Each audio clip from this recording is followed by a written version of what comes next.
ಆತ್ಮೀಯ ವಿದ್ಯಾರ್ಥಿಗಳೇ, Kannada class room ಚಾನಲಿಗೆ ಸ್ವಾಗತ. ಈ ಚಾನಲ್ನಲ್ಲಿ ನೀವು 10ನೇ ತರಗತಿ ಮತ್ತು 9ನೇ ತರಗತಿ ಗಣಿತ ಪಠ್ಯಕ್ರಮದ ವಿಡಿಯೋಸ್ಗಳನ್ನು ನೋಡ್ಬೋದು.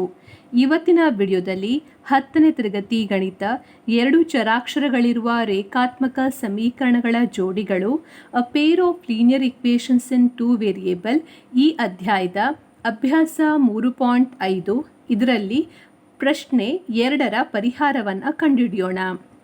ಹಾಗೆ ಈ ಅಧ್ಯಾಯದ ಉಳಿದ ವಿಡಿಯೋಸ್ಗಳು ನಿಮಗೆ ಬೇಕಾದಲ್ಲಿ ಡಿಸ್ಕ್ರಿಪ್ಷನ್ ಬಾಕ್ಸ್ನಲ್ಲಿರುವಂಥ ಲಿಂಕನ್ನು ಕ್ಲಿಕ್ ಮಾಡಿ ಅಥವಾ ಕಮೆಂಟ್ ಸೆಕ್ಷನಲ್ಲಿರುವಂಥ ಲಿಂಕನ್ನು ಕ್ಲಿಕ್ ಮಾಡಿ.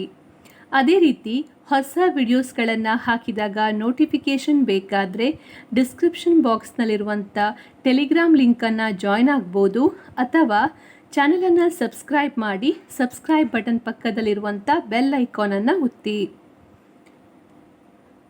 ಅಭ್ಯಾಸ 3.5 ಕ್ವಶನ್ 2. ಎ ಮತ್ತು ಬಿಗಳ ಯಾವ ಬೆಲೆಗಳಿಗೆ ಕೆಳಗೆ ನೀಡಿದ ರೇಖಾತ್ಮಕ ಸಮೀಕರಣಗಳ ಜೋಡಿಯು ಅಪರಿಮಿತ ಸಂಖ್ಯೆಯ ಪರಿಹಾರಗಳನ್ನು ಹೊಂದಿರುತ್ತದೆ? 2x plus 3y is equal to 7, a minus b into x plus a plus b into y is equal to 3a plus b minus 2. For which values of a and b does the following pair of equations have an infinite number of solution? ಇಲ್ಲಿ ನಮಗೆ 2 ಸಮೀಕರಣಗಳನ್ನು ಕೊಟ್ಟಿದ್ದಾರೆ. ನಾವು A ಮತ್ತು ಬಿಯ ಯಾವ ಬೆಲೆಗೆ ಈ ರೇಖಾತ್ಮಕ ಸಮೀಕರಣ ಅಥವಾ ಲೀನಿಯರ್ ಪೇರ್ ಆಫ್ ಇಕ್ವೇಷನ್ ಅಪರಿಮಿತ ಸಂಖ್ಯೆಯ ಪರಿಹಾರವನ್ನು ಕೊಡ್ತದೆ ಅಥವಾ ಇನ್ಫೈನೈಟ್ಲಿ ಮೆನಿ ಸೊಲ್ಯೂಷನನ್ನು ಕೊಡ್ತದೆ ಅಂತ ಹೇಳಿ ಕಂಡುಹಿಡಿಬೇಕು. ಅಪರಿಮಿತ ಅಥವಾ ಇನ್ಫೈನೈಟ್ ಸೊಲ್ಯೂಷನ್ಸ್ ಅಂತ ಹೇಳುವಾಗ ಅದು ಯಾವಾಗ ನಮಗೆ ಸಿಗ್ತದೆ? ಇಲ್ಲೀಗ ನೀವು 2 ರೇಖಾತ್ಮಕ ಅಥವಾ ಲೀನಿಯರ್ ಪೇರ್ ಆಫ್ ಇಕ್ವೇಷನ್ಸನ್ನು ತೆಗೆದುಕೊಂಡಾಗ a1 ಭಾಗಿಸು a2 is equal to b1 ಭಾಗಿಸು b2 is equal to c1 ಭಾಗಿಸು c2 ಅಂತ ಆದಾಗ ನಮಗೆ ಅಪರಿಮಿತ ಸಂಖ್ಯೆಯ ಪರಿಹಾರ ಅಥವಾ ಇನ್ಫೈನೈಟ್ಲಿ ಮೆನಿ ಸೊಲ್ಯೂಷನ್ ಸಿಗ್ತದೆ.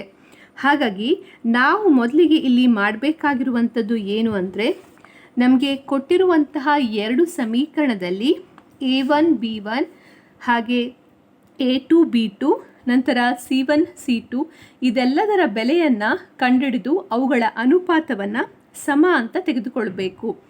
ಈ ರೀತಿಯಲ್ಲಿ ನಾವು ಎ ಮತ್ತು ಬಿಯ ಬೆಲೆಗಳನ್ನು ಕಂಡುಹಿಡಿಬೋದು. ಸೊ ಮೊದಲಿಗೆ ಈಗ ನಮಗೆ ಕೊಟ್ಟಿರುವಂತಹ ಸಮೀಕರಣ ಏನಿದೆ ಅದನ್ನು ತೆಗೆದುಕೊಳ್ಳುವ.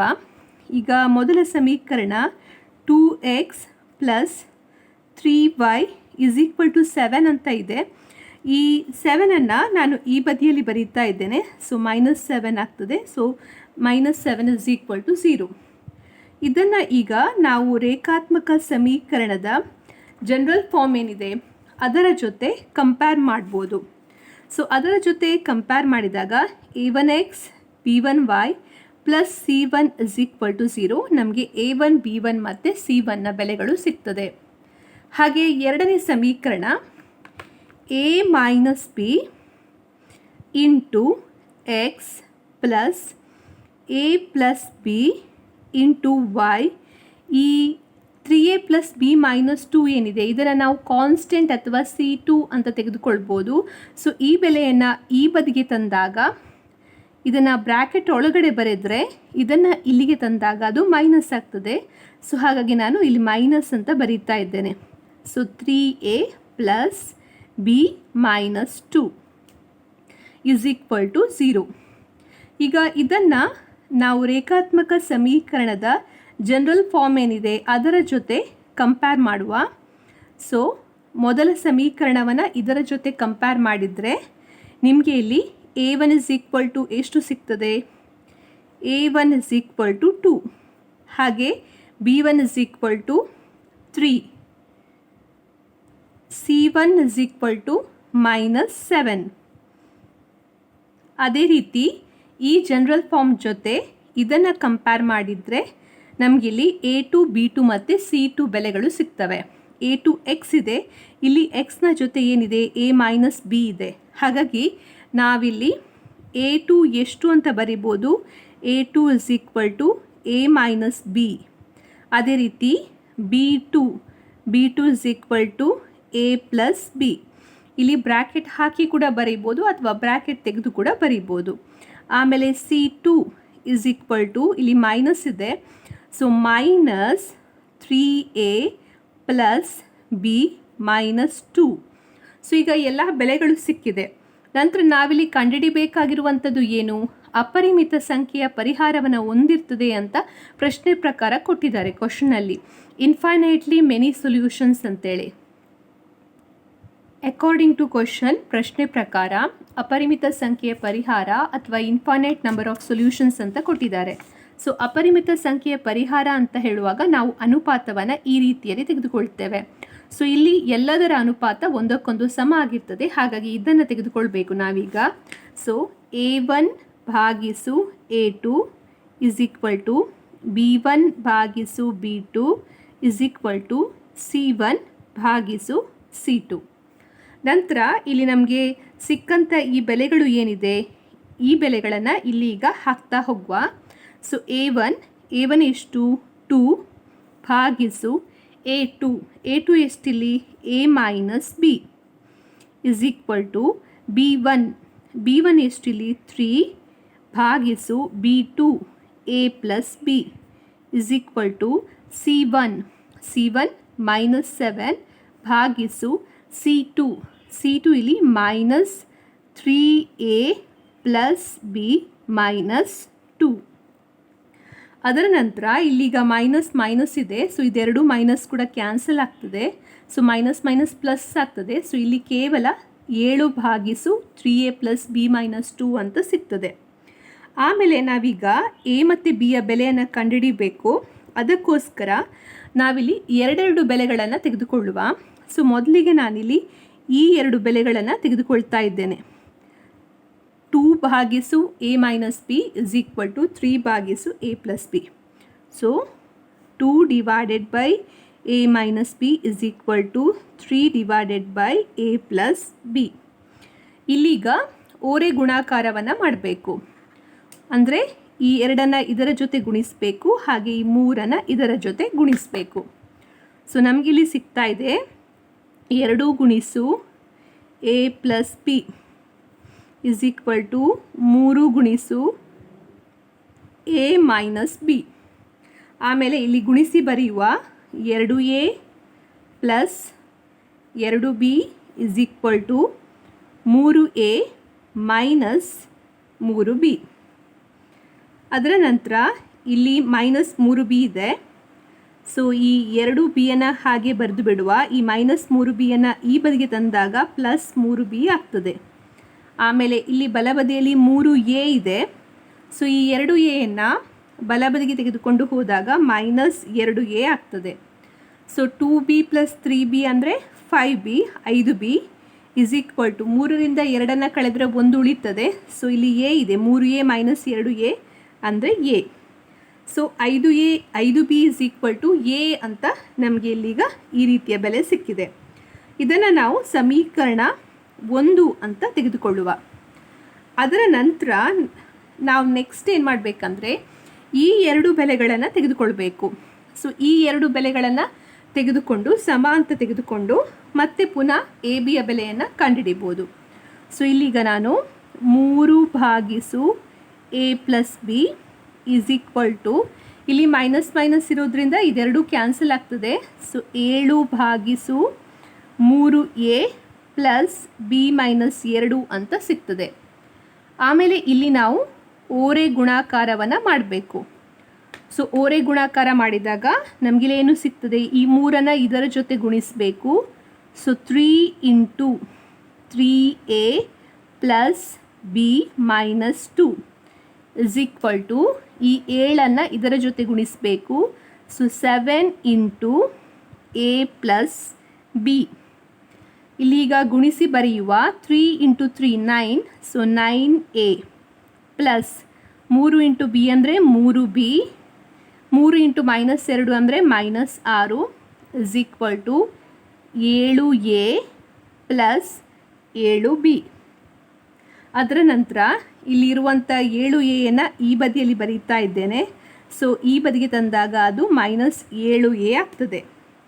ಆಮೇಲೆ ಈ 3b ಈ ಬದಿಗೆ ತೆಗೆದುಕೊಂಡು ಹೋಗುವ. ಸೊ ಈ -6 ಹಾಗೆ ಬರೀತಾ ಇದ್ದೇನೆ. ಸೊ ಇಲ್ಲಿದ್ದ 7a ಇಲ್ಲಿಗೆ ಬಂದಿದೆ. ಇಲ್ಲಿ ಉಳಿದಿರುವಂಥದ್ದು 7b. ಆಮೇಲೆ ಈ 3b ಈ ಬದಿಗೆ ತಂದಾಗ -3b ಆಗ್ತದೆ. ಸೊ 9a ಮೈನಸ್ 7a ಇಲ್ಲಿ ಕಳೆದಾಗ 2a ಅಂತ ಸಿಗ್ತದೆ. -6 is equal to 7b minus 3b ಅಂದರೆ 4b. ಆಮೇಲೆ ಇಲ್ಲಿ 2a ಈ 4b ಈ ಬದಿಗೆ ತಂದು ಬರೀತಾ ಇದ್ದೇನೆ. ಸೊ 4b ಈ -6 ಈ ಬದಿಗೆ ತೆಗೆದುಕೊಂಡು ಹೋಗ್ತಾ ಇದ್ದೇನೆ. So +6 2a minus 4b is equal to 6 ಅಂತ ಸಿಗ್ತಾ ಇದೆ. ಇದನ್ನು ಸಮೀಕರಣ 2 ಆಗಿ ತೆಗೆದುಕೊಳ್ಳುವ. ಆಮೇಲೆ ಈಗ ಏನು ಮಾಡಬೇಕಂದ್ರೆ ನಮಗೆ a ಮತ್ತು b ಯ ಬೆಲೆ ಬೇಕು. ಅದಕ್ಕೋಸ್ಕರ ಈ ಸಮೀಕರಣ 2ರಲ್ಲಿ ನಮಗೆ ಸಿಕ್ಕಂತಹ a ಬೆಲೆ ಏನಿದೆ, a is equal to 5b ಅಂತ ಸಿಕ್ಕಿದೆ. ಸೊ ಈ ಬೆಲೆಯನ್ನು ಇದರಲ್ಲಿ ಹಾಕುವ. ಸೊ ಸಮೀಕರಣ 2 ಏನು, 2a minus 4b is equal to 6 ಅಂತ ಇದೆ. ಇಲ್ಲಿ a is equal to 5b ಅಂತ ಒಂದರಲ್ಲಿ ಸಿಕ್ಕಿದೆ. ಸೊ ಈ ಬೆಲೆಯನ್ನು ಇಲ್ಲಿ a ಯ ಜಾಗದಲ್ಲಿ ಹಾಕ್ತಾ ಇದ್ದೇನೆ. So 5b minus 4b is equal to 6. 2 ಗುಣಿಸು 5 ಅಂದರೆ 10. So 10b minus 4b is equal to 6. So 10b minus 4b ಅಂದರೆ 6b is equal to 6. So b is equal to ಇಲ್ಲಿರುವಂಥ 6 ಈ ಬದಿಗೆ ತಂದಾಗ ಅದು ಛೇದಕ್ಕೆ ಬರ್ತದೆ. ಸೊ ಇಲ್ಲಿ b ಇಸ್ ಈಕ್ವಲ್ ಟು 1 ಅಂತ ಉತ್ತರ ಸಿಗ್ತದೆ. ಈಗ b ಯ ಬೆಲೆ ನಮಗೆ ಸಿಕ್ಕಿದೆ. ನಂತರ ನಾವೇನು ಮಾಡಬೇಕು, ಈ ಸಿಕ್ಕಂಥ b ಬೆಲೆಯನ್ನು ಈ ಸಮೀಕರಣ 1ರಲ್ಲಿ ಹಾಕಬೇಕು. b ಇರುವಂಥ ಜಾಗದಲ್ಲಿ ಈ b ಬೆಲೆಯನ್ನು ಹಾಕಿದರೆ ನಮಗೆ a ಯ ಬೆಲೆ ಸಿಗ್ತದೆ. ಸೊ ಸಮೀಕರಣ 1ರಿಂದ a is equal to 5b ಅಂತ ಗೊತ್ತಿದೆ. ಇಲ್ಲಿ b ಯ ಬೆಲೆ ಸಿಕ್ಕಿದೆ, ಅದನ್ನು ಹಾಕುವ. So a is equal to 5 ಗುಣಿಸು 1 ಅಂದರೆ 5. ಸೊ ಇಲ್ಲಿ ಈ ಕ್ವಶನಿಗೆ ಸರಿಯಾದ ಉತ್ತರ a ಇಸ್ ಈಕ್ವಲ್ ಟು 5 ಮತ್ತು b is equal to 1. Question 2ರಲ್ಲಿ ಉಪಪ್ರಶ್ನೆ 2, for which value of k will the following pair of linear equations have no solution. ಕೆಯ ಯಾವ ಬೆಲೆಗೆ ಕೆಳಗೆ ನೀಡಿದ ರೇಖಾತ್ಮಕ ಸಮೀಕರಣ ಜೋಡಿಯು ಯಾವುದೇ ಪರಿಹಾರವನ್ನು ಹೊಂದಿರುವುದಿಲ್ಲ ಅಂತ ಕೇಳಿದ್ದಾರೆ. ಸೊ ಇಲ್ಲಿ ಈಗ 2 ಸಮೀಕರಣವನ್ನು ಕೊಟ್ಟಿದ್ದಾರೆ. ಹಾಗೆ ನಾವು ಕೆಯ ಬೆಲೆಯನ್ನು ಕಂಡುಹಿಡಿಯಬೇಕು. ಆ ಬೆಲೆ ಏನಾಗಿರಬೇಕಂದ್ರೆ ಯಾವುದೇ ಪರಿಹಾರವನ್ನು ಹೊಂದಿರುವುದಿಲ್ಲ ಅಂತ ನಾವಿಲ್ಲಿ ಕಂಡೀಷನನ್ನು ತೆಗೆದುಕೊಳ್ಬೇಕು. ಅಥವಾ linear equation have no solution. So ಯಾವುದೇ ಪರಿಹಾರ ಹೊಂದಿರುವುದಿಲ್ಲ ಅಥವಾ linear equation have no solution ಅಂತ ಹೇಳಿದರೆ ನಾವು ಅನುಪಾತವನ್ನು ಯಾವ ರೀತಿಯಲ್ಲಿ ತೆಗೆದುಕೊಳ್ಬೇಕು, ಈ ಅನುಪಾತವನ್ನು ತೆಗೆದುಕೊಳ್ಬೇಕು.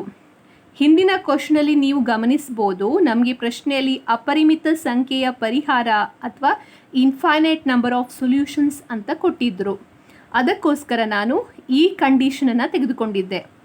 ಈಗ ಈ ಕ್ವಶನಲ್ಲಿ ನಮಗೆ ಯಾವುದೇ ಪರಿಹಾರವಿಲ್ಲ, ನೋ ಸೊಲ್ಯೂಷನ್ ಅಂತ ಕೊಟ್ಟಿರೋದ್ರಿಂದ ನಾವಿಲ್ಲಿ ಇದನ್ನು ತೆಗೆದುಕೊಳ್ಬೇಕು. ಈ ಕಂಡೀಷನನ್ನು a1 ಭಾಗಿಸು a2 is equal to b1 ಭಾಗಿಸು b2 not equal to c1 ಭಾಗಿಸು c2.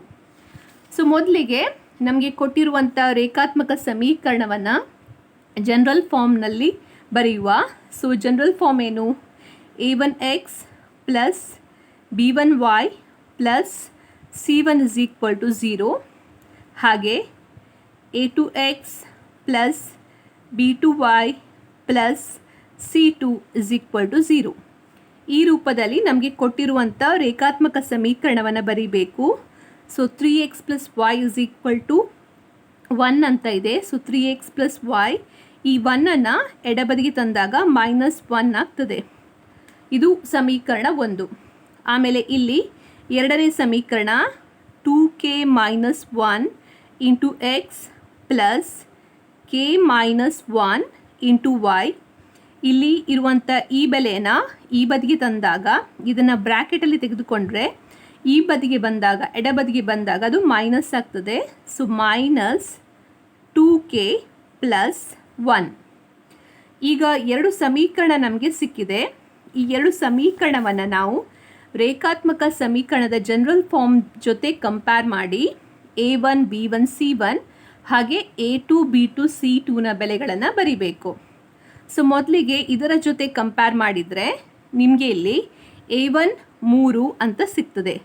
So A1 3, B1 Y ಜೊತೆ ಯಾವುದೇ ಬೆಲೆ ಇಲ್ಲ ಅಂತಾದರೆ ನಾವು ಯಾವಾಗಲೂ ಕೂಡ 1 ಅಂತ ಬರೀತೇವೆ. So B1 = 1, C1 = -1. ಅದರ ನಂತರ A2 B2 ಮತ್ತು C2 ಬೆಲೆಗಳನ್ನು ಬರಿಬೇಕು. ಸೊ A2 X ಅಂತ ಇದೆ, ಇಲ್ಲಿ Xನ ಜೊತೆ 2K - 1 ಅಂತ ಇದೆ. ಸೊ A2 ಏನಾಗ್ತದೆ? A2 2K - 1. ಹಾಗೆ B2 Y ಜೊತೆ ಇಲ್ಲಿ K - 1 ಇದೆ ಬೆಲೆ. So B2 K - 1. ಆಮೇಲೆ C2 -2K + 1. ಇಷ್ಟು ಬರೆದ ನಂತರ ನಾವಿಲ್ಲಿ ಏನು ಮಾಡಬೇಕಂದ್ರೆ, ಪ್ರಶ್ನೆಯಲ್ಲಿ ಕೊಟ್ಟಿದ್ದಾರೆ ಏನಂತೇಳಿ, ಹ್ಯಾವ್ ನೋ ಸೊಲ್ಯೂಷನ್ ಅಥವಾ ಯಾವುದೇ ಪರಿಹಾರ ಇಲ್ಲ ಅಂತೇಳಿ. ಆದ್ದರಿಂದ ನಾವಿಲ್ಲಿ ಬರೀಬೇಕು ಪ್ರಶ್ನೆ ಪ್ರಕಾರ ಅಕಾರ್ಡಿಂಗ್ ಟು ಕ್ವಶನ್ಸ್ ಯಾವುದೇ ಪರಿಹಾರ ಇಲ್ಲ, ನೋ ಸೊಲ್ಯೂಷನ್. ಹಾಗಾಗಿ ನಾವಿಲ್ಲಿ ಈ ಕಂಡೀಷನನ್ನು ತೆಗೆದುಕೊಳ್ತಾ ಇದ್ದೇವೆ. ಸೊ ಯಾವುದೇ ಪರಿಹಾರ ಇಲ್ಲ ಅಥವಾ ನೋ ಸೊಲ್ಯೂಷನ್ ಅಂದರೆ ಈ ಕಂಡೀಷನನ್ನು ನಾವು ಯಾವಾಗಲೂ ತೆಗೆದುಕೊಳ್ಬೇಕು. ಸೊ ಈಗ ಇದರಲ್ಲಿ ನಮಗೆ ಸಿಕ್ಕಂಥ ಬೆಲೆಗಳನ್ನು ಹಾಕ್ತಾ ಹೋಗುವ. A1 3 / A2 2K - 1 = B1 1 / B2 K - 1 not equal to C1 -1 / C2 -2K + 1. ಇಲ್ಲಿಗ ನೀವು ಗಮನಿಸಿದರೆ ಇಲ್ಲಿ ನಾಟ್ ಈಕ್ವಲ್ ಟು ಇರೋದ್ರಿಂದ ಇದನ್ನು ನಾವಿಲ್ಲಿ ತೆಗೆದುಕೊಳ್ಳಲಿಕ್ಕೆ ಆಗೋದಿಲ್ಲ. ಇದನ್ನು ತೆಗೆದುಕೊಂಡು ಕೆಯ ಬೆಲೆಯನ್ನು ಕಂಡುಹಿಡಲಿಕ್ಕೆ ಸಾಧ್ಯ ಇಲ್ಲ. ಹಾಗಾಗಿ ನಾವೀಗ ಕೇವಲ ಈ ಎರಡು ಬೆಲೆಗಳನ್ನು ಮಾತ್ರ ತೆಗೆದುಕೊಳ್ತಾ ಇದ್ದೇವೆ. ಅಂದರೆ 3/2K - 1 = 1/K - 1. ಇಲ್ಲಿಗ ಓರೆ ಗುಣಾಕಾರವನ್ನು ಮಾಡುವ. ಈ 3ನ್ನು ಇದರ ಜೊತೆ ಗುಣಿಸಬೇಕು, ಹಾಗೆ 1ನ್ನು ಇದರ ಜೊತೆ ಗುಣಿಸಬೇಕು. So 3 × K - 1 = 1 × 2K - 1. ಸೊ ಇಲ್ಲಿ ಸಿಗ್ತಾ ಇದೆ 3K - 3 = 2K - 1. ನಂತರ ಈ 2Kಯನ್ನು ಈ ಬದಿಗೆ ತಂದಾಗ -2K ಆಗ್ತದೆ. ಹಾಗೆ ಈ -3ಯನ್ನು ಬಲಬದಿಗೆ ತೆಗೆದುಕೊಂಡು ಹೋದಾಗ +3 ಆಗ್ತದೆ. ಇಲ್ಲಿ -1 ಅಂತ ಬರೆದಿದ್ದೇನೆ, ಹಾಗೆ 2Kಯನ್ನು ಈ ಬದಿಗೆ ತಂದಿದ್ದೇನೆ. ಸೊ 3K - 2K ಅಂದರೆ 1K ಅಥವಾ K ಅಂತ ಬರೀಬೋದು.